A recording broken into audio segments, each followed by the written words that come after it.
Саламатсыздарбы, күйөөм Москвада, кайненем менен турам. Кайненем мага күйбөйт, ооруп калсам да карап койбойт. Бардык кайнелер келинди жактырышпайбы дейт.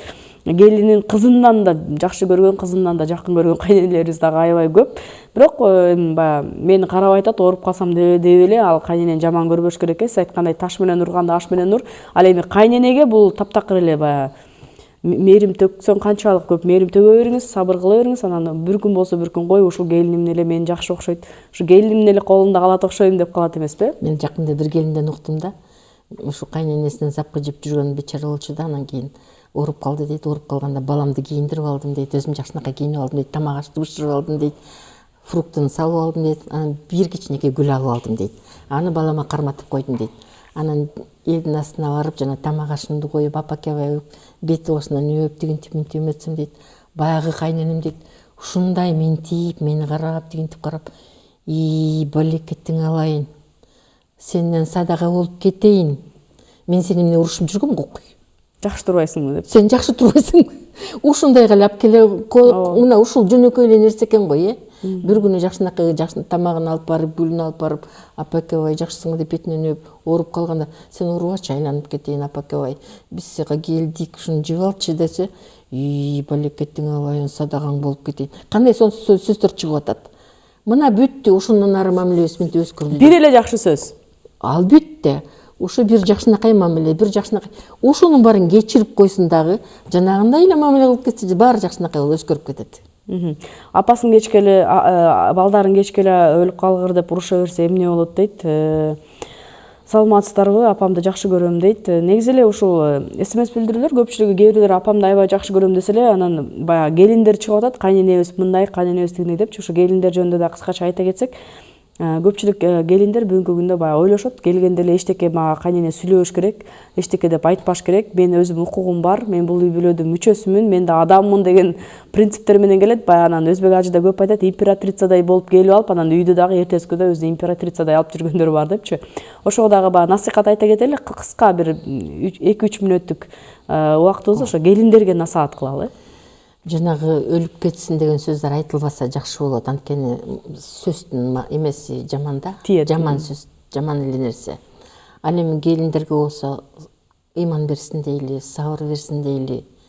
Эч бир поколение жеңил баардыгын эметкен эмес. Баардык поколениянын өзүнүн оорчулугу бар. Мурдагы поколениянын деле оорчулугу болгон, согуштан кийинки поколениянын да оорчулугу болгон. Андан кийинки муундагылардын да оорчулугу болгон. Биздин да өз оорчулугубуз бар. Бул азыр келиндердин өз оорчулугу бар. Бирок ошол оорчулукту мынтип кыңкыстабай жөнөкөй эле алып кетишsin да. Ал өзүнүн милдетин аткара албай атат бечара. Өзүнүн эмесин негативди алып атат. Мындай эмеге түшүп калды да, негативге түшүп калды. Эмеле эле түшүндүрүп айтып атпайбызбы? Андан кийин деле түшүндүрүп айтабыз.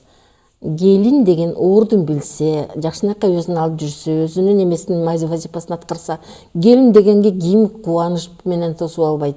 Сиз менин үйүмө келчи, айланайын келин болуп. Мен айланып кетейин деп тосуп алып эле сени менен жакшынакай укатым кылбаймынбы? Мен эмнеге сага ажыдар болушум керек? Ушундай эле да биз деле ушу силерге жамандыкка алып аткан аялдарбызбы? Бирок мурдагы мына азыркы кайненелер кыйынчылыкка дуушар болуп калган үчүн эме болуп калышты байкуштар. Эми аларды эмне ыргытышыбыз керекпи? Аларды эмне тиги мусорго чышташыбыз керекпи? Ал эне чоңойтtu баласын, чочойтtu. Азыр проблемасы бардыр, балким инсульт алгандыр, бирөөсү болсо тиги климакс болгондур, же башка давлениясы алган, башка бир оорулары бардыр. Анан кыңкыстап атса тигилерге жакпай аткандыр. Сабырдуулук керек. Сабырдык жетпей атат була бечараларгачы. Кыңкыстап атса эми кечирип койгула, эметип койгула. Эмеле киси келинден үлгүсүн жөнөкөй ушул эме үчүн айткан болчубуз. Ушулар Сиздин бир жакшы бир сөзүңүз барбы? Бир мурдакы бир эфирлерге келгенде айткан сөзүңүз эсиңе келип кетти да, баягы ушул кайненелер жөнүндө, келин менен кайнененин ортосундагы мамиле деген темада айткан сөзүңүз бар эле. Ушул баласын сүйүп, жакшынакай баласына тиет дагы, анан эмне үчүн ошол жакшынакай баланы төрөгөн, сен ошол баланы миллиондогон балдардын арасынан тандап эң мыктысына тийип атасың. Ошол сага мыкты көрүнгөн баланын энеси эмне үчүн жаман болуш керек деген, Ушуну айткам өткөндөрдөчү. Анан кийин өзү тандап келип тиет. Аны эч ким алып келген жок бияка. Эч ким аны сүйүп тийип атат, тандап таган жок. Анан ушинтип сүйлөшүп, өзү тандап тийип атат да, анан келип алып энеси жаман. Айланайын. Ошол энеси төрөбөсө ал күйөө кайдан пайда болот?